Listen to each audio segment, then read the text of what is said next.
Assalamualaikum warahmatullahi wabarakatuh. Jumpa lagi dengan kakak Kadean. Hari ini kita akan membahas tentang penyimpangan sosial. Ini adalah materi kelas 10 SMA. Nah, terlebih dahulu adik-adik sekalian harus mempersiapkan alat tulisnya terlebih dahulu. Oke, kita lanjut adik-adik. Yang pertama, penyimpangan sosial. Penyimpangan itu kan berarti artinya itu keluar jalur ya, menyimpang dari rules yang ada. Nah, sedangkan kalau penyimpangan sosial itu adalah segala pola macam perilaku individu maupun kelompok yang tidak dapat menyesuaikan diri dengan nilai dan norma di masyarakat. Itu adalah penyimpangan sosial. Nah, di sini kita bisa lihat ada dua para ahli. Yang pertama ada Bruce. Dia mengatakan kalau misalnya penyimpangan sosial itu adalah seorang tidak bisa berhasil menyesuaikan diri dengan kehendak atau sekelompoknya. Berarti orang itu nggak bisa beradaptasi dengan lingkungannya. Nah, sedangkan yang kedua itu adalah Robert. Beliau berpendapat kalau misalnya penyimpangan sosial itu adalah seseorang atau sekelompok orang menyimpang untuk kebaikan.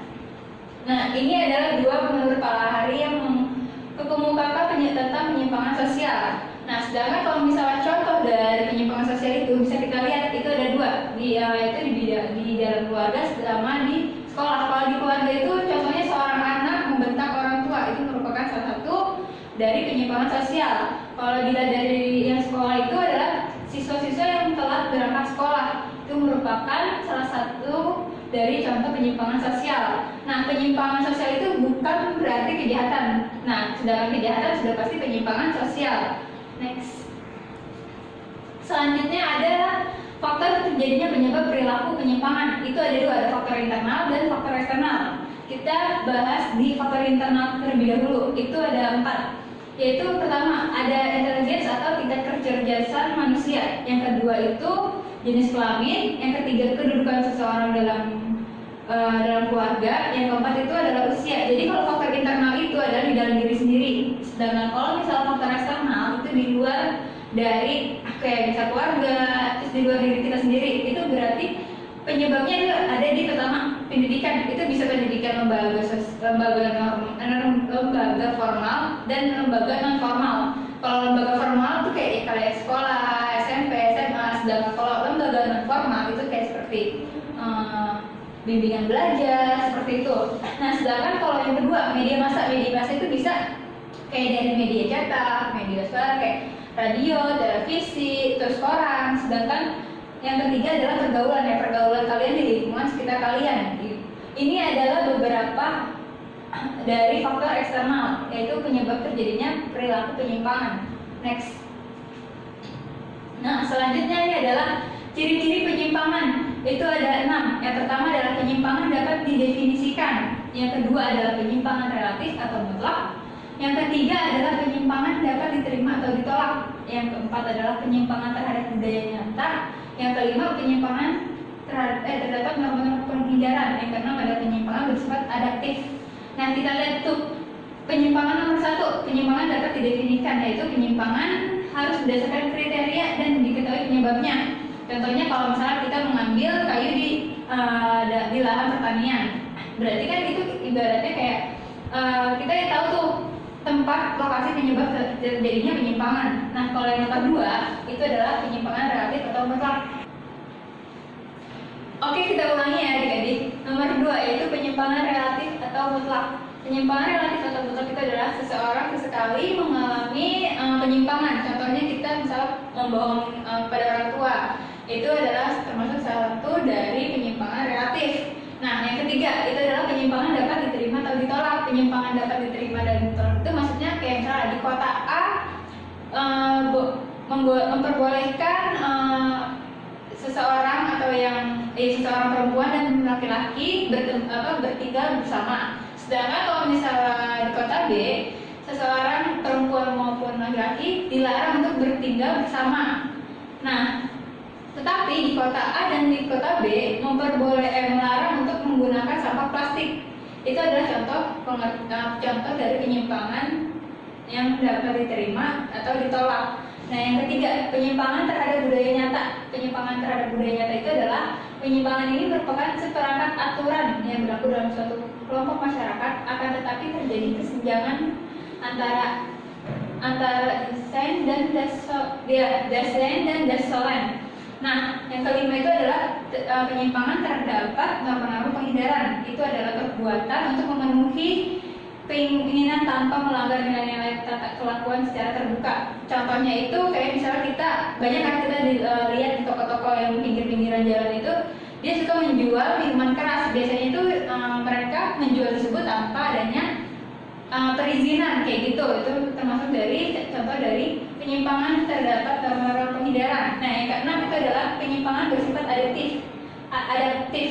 Penyimpangan bersifat adaptif ini merupakan itu penyimpangan tidak selamanya menjadi ancaman karena terkadang biasanya dianggap sebagai alat pemikiran stabilitas sosial. Nah, dari keenam ini merupakan ciri-ciri dari penyimpangan sosial. Next.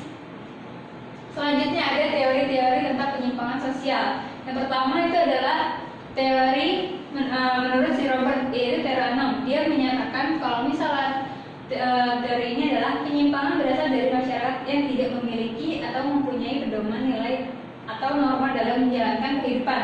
Contohnya kayak masyarakat mabuk-mabukan itu. Nah, si Robert ini dia membagi lagi tentang jenis-jenis penyimpangan akibat dari teori tersebut. Itu ada 5, ada konformitas, mutualisme, inovasi, retretisme, sama pemberontakan. Nah, jenis-jenis penyimpangan ini kita akan bahas di pembahasan selanjutnya. Nah, yang kedua itu adalah teori tentang teori sosialisasi. Itu ada 2, yaitu ada teori tidak sempurna akibat kegagalan fungsi. Yang kedua adalah sosialisasi subkebudayaan. Kalau misalnya sosialisasi tidak kesempurnaan itu adalah penyimpangan akibat kegagalan fungsi perhatian maupun kasih sayang dari keluarga. Jadi ibaratnya contohnya kayak misalnya anak-anak yang broken home kayak gitu. Nah, yang kedua itu adalah sosialisasi subkebudayaan. Sosialisasi suku budaya itu adalah bahwa penyimpangan disebabkan adanya gangguan pada proses cara bergaul serta lingkungan sosial yang tidak baik.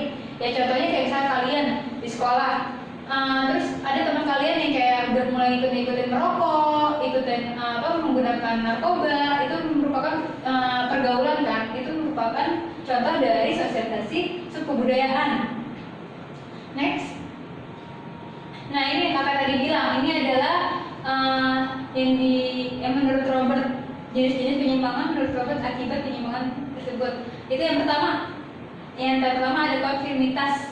Yang kedua itu ada rebellion atau pemberontakan. Yang ketiga itu ritualisme. Yang keempat itu inovasi. Yang kelima retretisme. Ini kalian bisa lihat terlebih dahulu, bisa kalian lihat.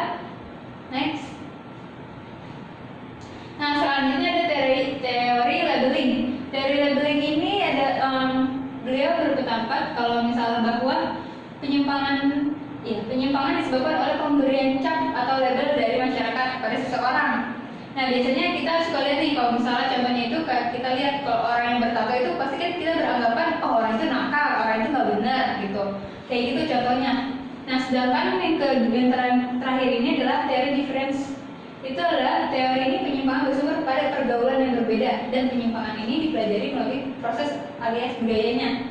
Contohnya itu adalah munculnya alkohol dari budaya barat mulai mempengaruhi masyarakat Indonesia. Kayak berarti kan adanya westernisasi kayak gini ya, karena munculnya dari budaya barat. Selanjutnya itu adalah klasifikasi perilaku penyimpangan dalam masyarakat. Itu pertama ada berdasarkan sifat. Nah, berdasarkan sifat ini ada 2, ada penyimpangan sosial positif sama penyimpangan sosial negatif. Nah, kalian ada di bisa lihat nih, kalau misalnya penyimpangan sosial positif itu adalah penyimpangan terarah pada nilai-nilai sosial yang ditambahkan meskipun yang dilakukan penyimpangan dari norma berlaku. Nah, kalau misalnya penyimpangan positif itu ya mengarah ke hal-hal yang positif. Contohnya gini, seorang ibu yang menjadi objek untuk menafkahi atau memperoleh penghasilan untuk keluarganya. Nah, sedangkan kalau misalnya penyimpangan sosial negatif itu adalah penyimpangan tindakan yang dipandang rendah, melanggar nilai-nilai sosial, dicela, dan pelakunya tidak dapat diterima oleh masyarakat. Ya, namanya juga kan kalian udah bisa lihat ya, berarti bisa lihat negatif sama positif. Kalau negatif berarti hal-hal yang jelek. Nah, contohnya itu adalah 2 remaja melakukan hubungan intim pada bulan Ramadan. Itu termasuk penyimpangan sosial negatif. Udah termasuk ini kan dia melakukan hubungan intim pada bulan Ramadan. Berarti itu masuk ke penyimpangan negatif yang tidak dapat diterima oleh masyarakat. Nah, selanjutnya berdasarkan jumlah pelaku, ada individu, ada kelompok, ada campuran. Kalau individu itu ya kita sendiri, seseorang yang melakukan penyimpangan. Nah, kalian bisa lihat nih, seorang suami yang melakukan KDRT terhadap istrinya karena pelampiasan rasa kekecewaan yang berselingkuh. Itu contohnya dari penyimpangan individu. Sedangkan penyimpangan kolektif itu adalah penyimpangan yang dilakukan secara kelompok, secara bersama-sama dan melanggar norma yang berlaku dalam masyarakat. Ya contohnya itu adalah murid anak laki-laki kelas 11 IPS 3 bersembunyi pada waktu sholat zuhur karena malas sholat. Itu contohnya dari penyimpangan kolektif. Sedangkan penyimpangan campuran yaitu adalah penyimpangan yang dilakukan suatu golongan yang memiliki organisasi sehingga individu atau kelompok di dalamnya taat dan tunduk pada norma yang berlaku di masyarakat. Nah, contohnya itu adalah masyarakat yang kecewa dengan kebijakan pemerintah melakukan demonstrasi yang kemudian berubah menjadi amuk massa. Itu contoh dari penyimpangan campuran. Next. Nah, selanjutnya ini adalah berdasarkan jenisnya. Ada primer dan sekunder. Kalau ibaratnya kalau di bahasa ekonomi, primer itu yang kebutuhan pokok, ya kan? Nah, kita lihat kalau penyimpangan primer itu adalah penyimpangan ringan yang dilakukan secara tidak terus-menerus dan tidak begitu merugikan orang lain. Nah, penyimpangan primer ini dia bersifat sementara. Beda kalau sama penyimpangan sekunder. Penyimpangan sekunder itu dilakukan secara terus-menerus dan menjadi kebiasaan. Dan penyimpangan sekunder ini sudah tidak bisa diterima atau ditolerir oleh masyarakat. Nah, kita lihat nih, kalau misalnya contoh dari penyimpangan primer itu adalah karena seseorang mau menyalurkan bakat melukisnya, namun tidak mempunyai tempat untuk menuangkan kreativitasnya. Jadi dia mencoret-coret dan fasilitas umum, kayak bisa kita lihat di jalan kan banyak tuh tembok-tembok yang penuh dengan gravitasi orang-orang yang sedang melukis.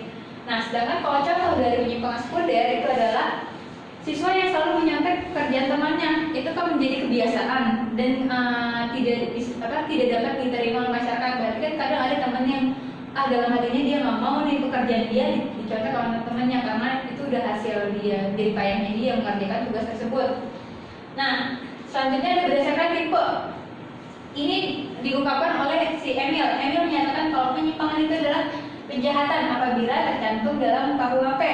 Nah, kejahatan ini banyak nih jenis-jenisnya. Yang pertama, ada crime without victim. Itu adalah kejahatan tanpa korban. Nah, kejahatan tanpa korban ini adalah sebuah bentuk kejahatan yang tidak mengakibatkan penderitaan pada orang akibat tindakan pidana orang lain tersebut. Nah, contohnya itu bisa kalian lihat nih, murid di SMA menyalahgunakan narkoba karena pengaruh temannya. Berarti kan tanpa korban, itu ada perantara dari temannya. Itu adalah contoh dari kejahatan tanpa korban. Selanjutnya, itu adalah kejahatan organisasi crime, itu kejahatan terorganisir. Nah, kejahatan terorganisir itu adalah sebuah kejahatan yang dimana sebuah bentuk akan komplotan melakukan berbagai macam penyimpangan atau kejahatan untuk mendapatkan uang atau kekuasaan melalui cara yang menghindari hukum. Nah, contohnya bisa lihat nih, kayak geng motor melakukan aksinya di jalanan. Nah, itu melakukan kejahatannya itu karena ingin dipuji, kayak misalnya, oh nih geng gue nih bagus nih, gitu. Dia tuh kayak ingin menaikkan atau kayak pokoknya dia ingin pamer di jalanan tersebut. Nah, sedangkan kalau kedua itu kejahatan berkerah putih, yaitu bentuk kejahatan yang dikelilingi oleh orang-orang terpandang serta yang memiliki sebuah kedudukan tinggi. Kedudukan tinggi maksudnya kayak jabatan dia tinggi kayak gitu. Nah, contohnya itu adalah perilaku korupsi seorang pegawai di perusahaan karena dilatar belakangi oleh keterbatasan ekonominya. Itu merupakan salah satu contoh dari kejahatan kerah putih. Sedangkan kalau misalnya blue collar crime itu adalah kejahatan berkerah biru. Dia adalah kejahatan yang dilakukan oleh orang-orang bergolongan rendah atau kayak kurang mampu gitu. Contohnya itu kayak mencuri kotak amal, terus mencuri sendal-sendal di masjid. Itu merupakan contoh dari kejahatan berkerah biru. Nah, yang terakhir ini adalah kejahatan kooperatif. Beliau berpendapat kalau kejahatan tersebut adalah kejahatan yang dilakukan atas nama organisasi untuk mencapai keuntungan dan melakukan penahanan terhadap kerugian. Nah, contohnya itu adalah pengusaha melakukan penggelapan pajak karena memiliki mental yang kurang sehat. dari kejahatan berkooperatif. Nah, ini adalah tipe-tipe dari kejahatan tersebut. Kalian adik-adik bisa catat terlebih dahulu, dipahami terlebih dahulu, mana yang belum bisa mengerti, bisa kalian tanyakan sama kakak. Nah, sebelumnya kalian catat terlebih dahulu ya. Oke, sekarang kita mulai masuk ke pembahasan soal. Di sini kakak menyediakan beberapa soal tentang materi penyimpangan sosial. Bisa adik-adik lihat. Yang pertama, Nano adalah seorang anak yang baik, sopan dan patuh pada orang tua. Saat belajar di SMA, dia berteman dengan kelompok berandalan dan mulai belajar merokok, bahkan berkenalan dengan narkoba. Saat ini Nano menjadi perokok dan pecandu narkoba. Perilaku penyimpang pada kasus tersebut terjadi karena ada 5 option. Yang pertama yang A, kemajuan lingkungan pergaulan. Yang B, sosialisasi subkebudayaan menyimpang. Yang C, keinginan dipuji dan gaya-gayaan. Yang D, pelampiasan rasa kekecewaan dan putus asa. Yang E, dorongan penyimpangan karena broken home. Kira-kira menurut kalian nih jawaban yang benar yang tepat tuh yang mana? Karena di sini kan kalian bisa lihat nih, Nano adalah seorang anak yang baik, sopan dan santun pada orang tua. Saat belajar di SMA, dia berteman dengan kelompok berandalan dan mulai belajar merokok, berkenalan dengan narkoba. Nah, berarti kan karena nih Nano berteman dengan kelompok berandalan dan mulai belajar merokok, bahkan berkenalan dengan narkoba. Berarti secara pergaulannya dong. Nah, berarti dong kalian lihat nih, option yang paling tepat adalah yang B, sosialisasi subkebudayaan menyimpang. Nah, sosialisasi subkebudayaan menyimpang itu tadi kan kita udah bahas bahwa penyimpangan disebabkan adanya gangguan pada proses secara pergaulan serta lingkungan sosial yang tidak baik. Nah, berarti udah jelas dong nomor 1. Selanjutnya,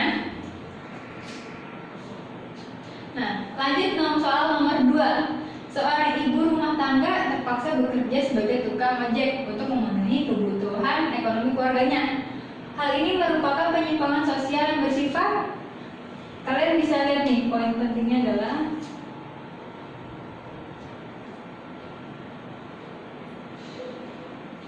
nah, menurut kalian jawaban yang paling tepat adalah, lihat nih opsinya. Yang A adalah primer, yang B sekunder, yang C positif, yang D negatif, yang E kelompok. Tadi sebelumnya kita udah bahas kalau misalnya penyimpangan sosial yang bersifat itu adalah 2. Penyimpangan apa aja? Ada penyimpangan positif dan negatif. Tapi kalian bisa lihat nih, ini adalah ibu rumah tangga terpaksa bekerja sebagai tukang ojek untuk memenuhi kebutuhan. Nah, berarti udah jelas dong, yaitu poin apa? Jawaban yang paling tepat adalah penyimpangan yang bersifat positif. Karena penyimpangan positif itu adalah penyimpangan terarah pada nilai-nilai sosial yang didambakan meskipun cara yang dilakukannya menyimpang dari norma yang berlaku. Itu adalah penyimpangan positif. Lanjutnya, lanjut ke soal nomor 3. Perhatikan pernyataan berikut. Yang pertama, Joko tidak mengerjakan PR sosiologi tetapi tidak ditegur oleh guru. Yang kedua, seorang anggota legislatif ditangkap KPK karena kasus korupsi. Yang ketiga, Iwa menyontek waktu ujian akhir agar bisa lulus sekolah.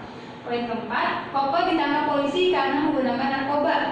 Dari pernyataan di atas yang termasuk penyimpangan sekunder ditunjukkan dari kadar sanksi adalah nih, penyimpangannya adalah penyimpangan sekunder. Kalian bisa lihat, menurut kalian mana nih jawaban yang paling tepat sesuai dengan yang ditanya? Penyimpangan sekunder. Kalau nomor pertama, Joko tidak mengerjakan PR sosiologi tetapi tidak ditegur oleh guru, itu salah. Yang kedua, seorang anggota legislatif ditangkap KPK karena kasus korupsi. Kita lihat kan yang ditanya penyimpangan sekunder. Penyimpangan sekunder itu penyimpangan yang dilakukan secara berulang-ulang dan penyimpangannya tidak diterima oleh masyarakat. Nah, nomor 2 ini berarti seorang anggota legislatif ditangkap KPK karena kasus korupsi. Nah, berarti kan kasus penyimpangan yang dilakukan tersebut kan berarti tidak diterima oleh masyarakat. Berarti ini iya. Yang ketiga, Iwan menyontek waktu ujian. akhir agar bisa lulus sekolah. Itu iya atau tidak? Coba lihat yang keempat terlebih dahulu. Koko ditangkap polisi karena kasus menggunakan Koko ditangkap polisi karena menggunakan narkoba. Itu dia iya atau tidak? Kalau yang nomor 3 itu, Iwan menyetek waktu ujian agar bisa lulus, itu adalah tidak. Nah, yang benar adalah poin keempat. Berarti bisa kalian lihat jawabannya yang benar adalah 2 dan 4. Selanjutnya, lanjut soal ke nomor 4. Ini ada ciri-ciri tentang penyimpangan primer. Penyimpangan primer itu tadi kan kita bahas. Penyimpangan primer itu adalah penyimpangan yang penyimpangannya itu tidak dilakukan secara terus-menerus. Terus penyimpangan itu bersifat sementara. Dan penyimpangan primer itu penyimpangannya masih bisa ditolerir oleh masyarakat. Jadi bisa kalian lihat nih poin pertama. Penyimpangan bersifat sementara, tidak berulang-ulang. Itu iya, karena penyimpangan dari primer tidak bersifat sementara, tidak berulang-ulang. Poin kedua, masyarakat dapat menoleransi penyimpangan. Iya. Yang ketiga, penyimpangan dilakukan secara berulang-ulang. Itu masuknya ke poin penyimpangan sekunder, berarti bukan. Penyimpangan sudah menjadi kebiasaan, itu masuknya ke penyimpangan sekunder. Jadi bisa kalian lihat jawabannya adalah yang poin A, 1 dan 2.